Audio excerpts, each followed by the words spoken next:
अस्सलाम वालेकुम प्यारे बच्चों, मरियम फेरी टेल्स कार्टून में खुश आमदीद। आज की जादुई कहानी शुरू करने से पहले हमारे चैनल को सब्सक्राइब ज़रूर कर लें ताकि आप हमारी कोई भी नई कहानी मिस ना करें। एक बहुत बड़े महल में दो जुड़वां शहजादियां अनाया और जोया रहती थीं, जो दिखने में बिल्कुल एक जैसी थीं, लेकिन उनके लिबास के रंग हमेशा मुख्तलिफ होते थे।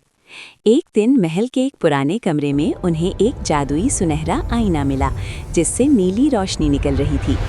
जैसे ही उन्होंने आईने को छुआ, एक खूबसूरत परी जाहिर हुई, जिसने उन्हें बताया कि आईने के पार एक ऐसी दुनिया है जहां उनके खानदान का खोया हुआ शाही हार छुपा हुआ है।